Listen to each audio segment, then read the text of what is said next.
வீடுகளில் பறவைகள், விலங்குகள் உள்ளிட்ட பிராணிகளை வளர்ப்பதில் பலரும் ஆர்வம் காட்டி வருகின்றனர். அவர்களுக்காகவே சென்னை உள்ளிட்ட பெருநகரங்களில் விலை உயர்ந்த வளர்ப்பு பிராணிகள் விற்கும் கடைகள் ஏராளமாக உள்ளன.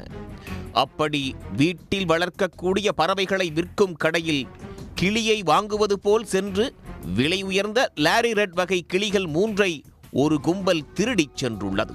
திருட்டு கும்பலை சிசிடிவி பதிவை வைத்து போலீசார் உடனடியாக பிடித்து கிளியை மீட்டது எப்படி?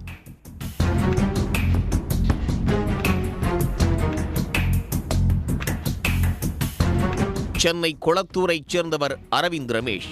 கொளத்தூர் பள்ளி சாலையில் கிளி மற்றும் வீட்டில் வளர்க்கும் பறவைகள் விற்பனை செய்யும் கடை நடத்தி வருகிறார்.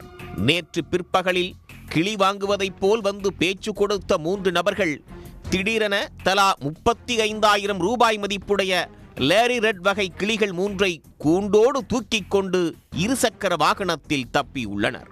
இது தொடர்பாக அரவிந்த் ரமேஷ் ராஜமங்கலம் காவல் நிலையத்தில் புகார் அளித்தார்.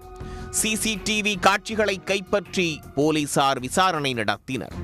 இந்த நிலையில் விலை உயர்ந்த கிளிகளை கொண்டு சென்ற இந்த மர்ம நபர்கள் சென்னை அம்பத்தூர் டெலிபோன் எக்ஸ்சேஞ்ச் அருகே அதிகாலையில் வாகன சோதனையில் ஈடுபட்டுக் கொண்டிருந்த சிறப்பு உதவி ஆய்வாளர் காமராஜிடம் சிக்கியுள்ளனர்.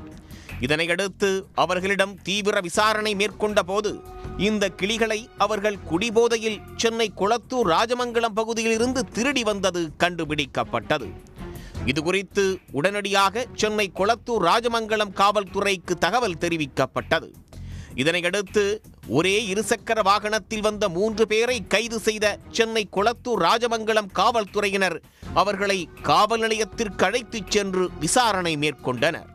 விசாரணையில் அவர்கள் அம்பத்தூர் டெலிபோன் எக்ஸ்சேஞ்ச் அருகே பதுங்கியிருந்த பாடியைச் சேர்ந்த 30 வயது முஜிப் ரஹ்மான், 28 வயது விஜய், கொரட்டூரைச் சேர்ந்த 31 வயது கலைச்செல்வன் ஆகிய 3 பேரை ராஜமங்கலம் போலீசார் கைது செய்தனர்.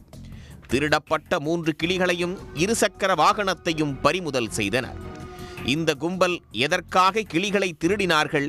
இதுபோல் வளர்ப்பு பறவைகள், பிராணிகளை திருடி விற்கும் கும்பலைச் சேர்ந்தவர்களா?